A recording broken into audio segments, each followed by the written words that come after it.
మన ప్రభువును ప్రియ రక్షకుడైన యేసుక్రీస్తు పరిశుద్ధ నామమునకు మహిమ కలుగునుగాక. ప్రభువుతో ప్రతి ఉదయం అనే కార్యక్రమాన్ని చూస్తున్న మీ అందరికీ ప్రేమపూర్వక వందనాలు తెలియజేసుకుంటూ ఉన్నాను. ఈ దినమంతా దేవుడు తన కృప మీ అందరికీ కనుపరచునుగాక.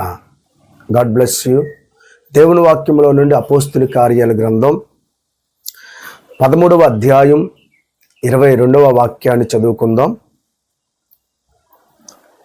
నేను యెష్షయి కుమారుడైన దావీదును కనుగొంటిని. అతడు నా ఇష్టానుసరుడైన మనుష్యుడు, అతడు నా ఉద్దేశములను నెరవేర్చునని చెప్పి అతనిని గూర్చి సాక్ష్యమిచ్చాను. దేవునికి స్తోత్రం కలుగునుగాక. ఈ మాటలన్నీ కూడా మరి దావీదు యొక్క జీవితంలో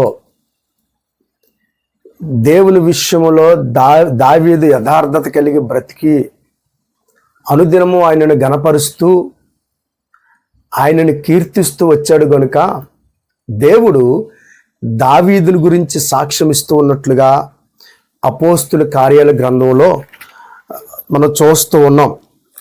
దేవుని బిడ్డలారా, మరి దేవుడు తనకిష్టమైన వారి పట్ల ఎప్పుడు సాక్ష్యాన్ని పలుకుతారు. దేవునికి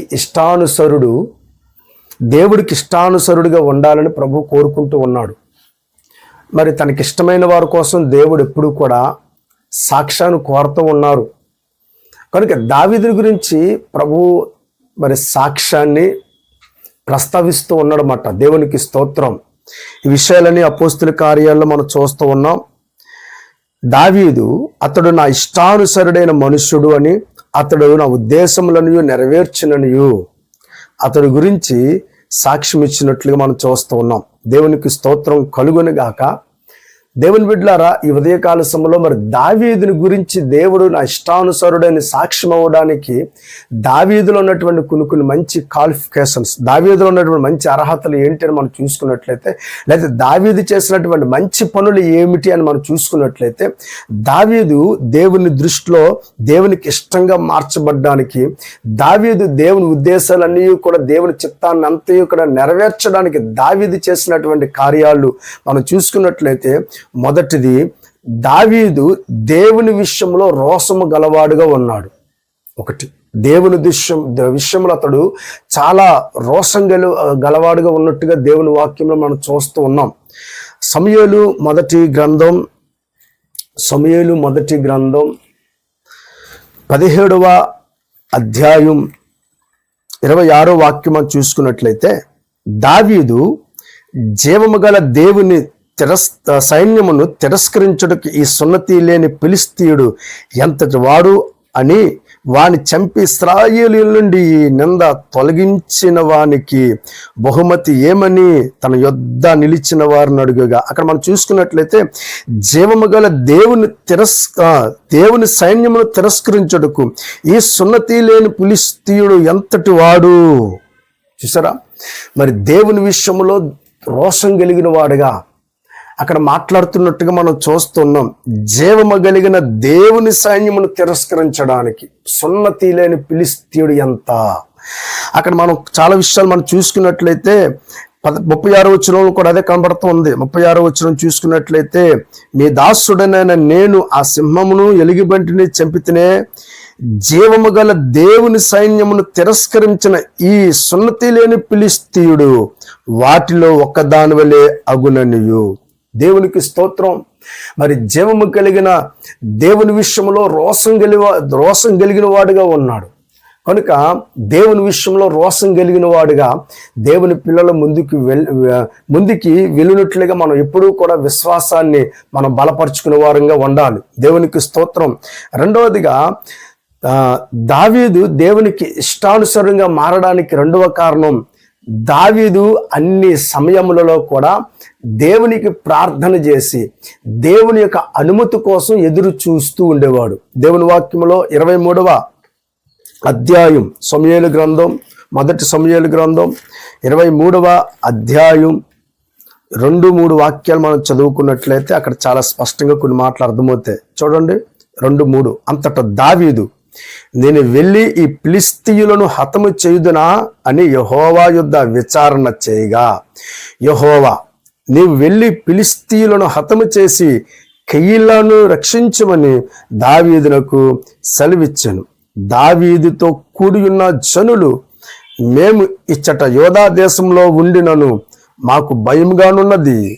ఫిలిష్తీయుల సైన్యములకెదురుగా కెయీలాకు మేము వచ్చిన యెడల మరింత భయము కలుగును గదా అని దావీదుతో అనగా.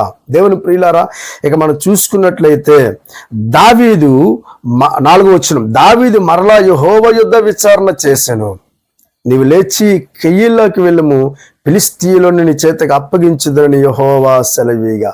ఇక్కడ చూడాలి, దావీదు యొక్క జీవితంలో ఎప్పుడు కూడా తన సొంత నిర్ణయం మీద ఆధారపడలా, దేవుని మీద ఆధారపడ్డాడు.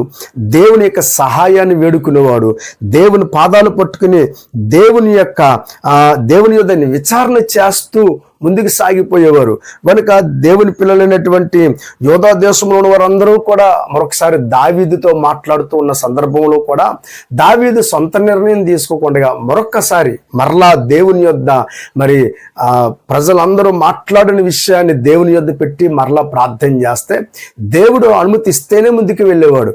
కనుక ఇక్కడ దావీదుని గురించి మనం మాట్లాడుకున్నట్లయితే దావీదు తన సొంత ఉద్దేశానుసారంగా ముందుకు వెళ్ళకుండా దేవుని చిత్తానుసారంగా దేవుని ఉద్దేశానుసారంగా దావీదు ముందుకు వెళ్ళినట్లుగా దేవుని వాక్యంలో చూస్తూ ఉన్నాము. కనుక దేవుని వాక్యంలో అతడు నా ఇష్టానుసరుడైనటువంటి మనుష్యుడని, అతడు నా ఉద్దేశములని కూడా సఫలపరిచేవాడని దేవుడు దావీదు గురించి సాక్ష్యం ఇస్తూ ఉన్నాడు.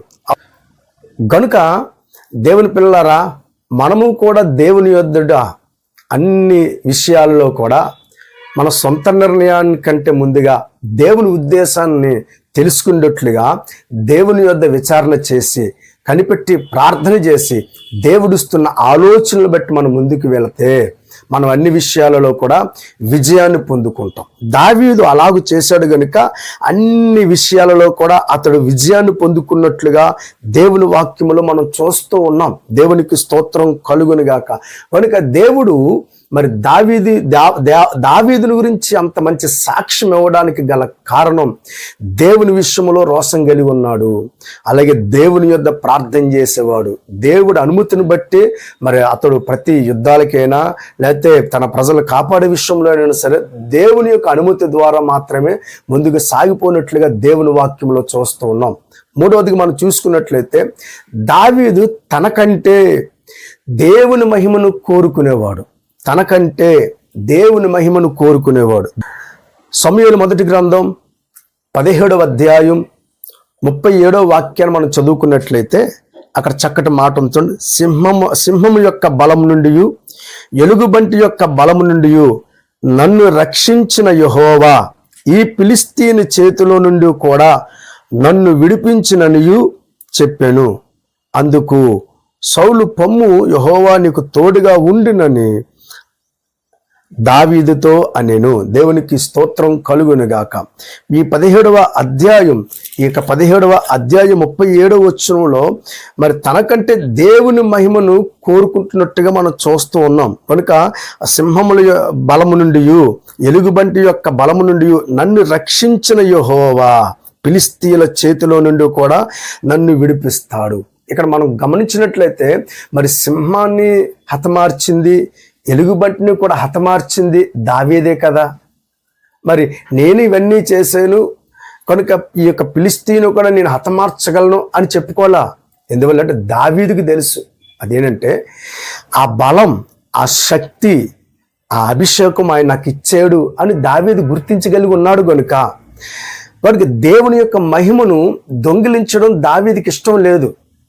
కనుక దావీదు ఆ సందర్భంలో ఎలుగుబంటిని చీల్చినా లేకపోతే సింహాన్ని చీల్చినా ఆ బలము దేవుడే ఇచ్చాడని గుర్తించగలిగి ఉన్నాడు. కనుక దేవునికి మహిమను దొంగిలించకుండగా తనకంటే దేవుని మహిమ చాలా గొప్పదని ఎంచి మరి నేను కాపాడబడ్డానికి అంతయు కూడా ఆయనే కారుకుడని గుర్తించాడు కనుక మరి ఈ నన్ను కాపాడిన దేవుడి ఫిలిష్తీయుల చేతిలో నుండి కూడా తప్పనిసరిగా కాపాడుతాడు అని దేవుని మహిమ పరుస్తూ ఉన్నాడు. చూసారా, తనకంటే దేవుని మహిమ కోరుకునేవాడు, ఆయనకి మహిమ రావాలని కోరుకునే దేవుడు. అందుకే 47వ వచనంలో చూస్తున్నాం, యెహోవా కత్తి చేతను ఈటి చేతను రక్షించేవాడు కాడని ఈ దండువారు అందరూ తెలుసుకుందరు, యుద్ధము యెహోవాదే. దేవుని మహిమను కోరుకునేవాడు, ఆయనకి మహిమ రావాలి, కార్యాలన్నీ చేసే దేవుడు ఆయనే, ఆదరించే దేవుడు ఆయనే, నడిపించే దేవుడు ఆయనే, కాపాడే దేవుడు ఆయనే, సంరక్షించే దేవుడు ఆయనే, సమస్తానికి ఆధారభూతుడు ఆయనే అని దావీదు మరి దేవుణ్ణి మహిమపరుస్తూ ఉన్నాడు. అందుకే దేవుడు దావీదుని బట్టి ఎంతో సంతోషిస్తున్నట్లుగా దేవుని వాక్యమును చూస్తున్నాం. దావీదుని బట్టి దేవుడు అద్భుతమైనటువంటి సాక్ష్యాన్ని ఇస్తూ ఉన్నాడు. 4వది మనం చూసుకున్నట్లయితే దేవాది దేవుణ్ణి స్తుతించే విషయంలో దావీదు ఏమాత్రము కూడా సిగ్గుపడలేదు. సమూయేలు 2వ గ్రంథం 6వ అధ్యాయం, సమూయేలు 2వ గ్రంథం 6వ అధ్యాయం 14వ వచనం నేను చదువుతున్నాను చూడండి. ఎట్లనగా యెహోవా మందసమును మోయివారు 6 అడుగులు సాగగా ఎద్దు 1 క్రొవ్విన దూడ 1 వధింపబడెను. దావీదు నారతో చేయబడిన ఎఫోదును ధరించిన వాడే శక్తి కలది యెహోవా సన్నిధిని నాట్యమాడుచుండెను. ఇలాగు దావీదు ఇశ్రాయేలీయులందరూ ఆర్భాటముతోను బాకానాదముతోను యెహోవా మందసమును తీసుకుని వచ్చిరి. దేవునికి స్తోత్రం కలుగునుగాక. స్తుతించుటలో ఏమాత్రము కూడా సిగ్గుపడువాడు కాడు దావీదు. ఈ సందర్భంలో దావీదు గొప్ప రాజు కనుక రాజు అయినప్పటికీ కూడా సైన్యం ఉంది, ద్వారపాలకులు ఉన్నారు, ఏమండి చుట్టూతో జనులు ఉన్నారు. కనుక దావీదు ఎంతమంది ఉన్నప్పుడు కూడా తన దేవుడని యెహోవాను బట్టి అతిశయిస్తూ, దేవుడని యెహోవాను బట్టి సంతోషిస్తూ, ఆరాధిస్తూ అతడు నాట్యమాడుతున్నట్లుగా మనం చూస్తూ ఉన్నాం. అనగా మరి ఏమాత్రం కూడా స్తుతించే విషయంలో సిగ్గుపడేవాడు కాదు. మరి ఏమాత్రం కూడా సిగ్గుపడకుండా తన దేవుడని యెహోవాను బట్టి స్తుతిస్తూ అతడు నాట్యమాడినట్లుగా మనం చూస్తున్నాం. మరి దావీదు యొక్క భార్య మేకాలు కిటికీలో నుండి చూసి మరి ఆమె దావీదుని ఎంత హీనపరుచుకుందో అక్కడ వాక్యంలో కూడా మనం చూస్తున్నాం. గమనించాలి. మరి ఇంతటి స్థితిలోనికి ప్రభువు నన్ను తీసుకొచ్చాడు, నేను ఎక్కడో గొర్రెలు కాసుకుంటున్న వాడినైనా నన్ను రాజుగా చేశాడు అని దావీదు దేవుడు చేసిన మేలులన్నీ తలంచుకుంటూ మందస్సాన్ని దావీదు పురమునకు తీసుకొస్తున్న సందర్భంలో అతడు ఎంతో ఉత్సాహవంతుడై ఆయన ఎంతో సంతోషిస్తూ దేవాది దేవుని యొక్క మందసం ఇదిగో నా రాజనగర్కు వస్తుంది అన్నటువంటి సంతోషంతో మరి మార్గంలో నాట్యమాడుతున్నట్లుగా మనం చూస్తూ ఉన్నాం. స్తుతించుటలో దావీదు సిగ్గుపడేవాడు కాదు. కనుక ఈ ఉదయకాల సమయంలో దేవుడు దావీదుని ఇష్టపడడానికి గల కారణం దావీదు దేవుని యొక్క ఉద్దేశాలని కూడా నెరవేర్చేవాడుగా ఉన్నాడు. కనుక దేవుని విషయంలో సిగ్గుపడలేదు, దేవుని యుద్ధ విచారణ చేసే విషయంలో ఏమాత్రము కూడా సందేహపడలేదు. తనకంటే దేవుని మహిమను కోరుకున్నాడు. అంత మాత్రమే కదా, స్తుతించే విషయంలో సిగ్గుపడలేదు. కనుక దేవుడు దావీదుని ఇష్టపడడానికి, దావీదు పట్ల దేవుడు మంచి సాక్ష్యం అవ్వడానికి గల కారణం దావీదు దేవునికి ఇష్టానుసరుడిగా మారిపోయాడు. కనుక ఈ కార్యక్రమాన్ని చూస్తున్న దేవుని బిడ్డలారా, మనము దేవునికి ఇష్టానుసరుడిగా ఉండాలని ప్రభు ఆశిస్తూ ఉన్నాడు. కనుక మనం ఆయనకి ఇష్టానుసరుడిగా మార్చబడ్డానికి మరి దేవుని సన్నిధానంలో దేవుని యొక్క ఉద్దేశాలన్నీ కూడా నెరవేర్చినట్లుగా దేవుని యందు భయభక్తులు కలిగి ఆయన చిత్తానికి లోబడి నమ్మకంగా ప్రభు కోసం సాగిపోదాం. అట్టి కృప దేవుడు మనందరికీ అనుగ్రహించును గాక. God bless you. ప్రేమ కలిగిన తండ్రి, ఈ కార్యక్రమాన్ని చూస్తూ ఉన్న ప్రియులందరినీ మీరు దీవించి ఆశీర్వదించండి.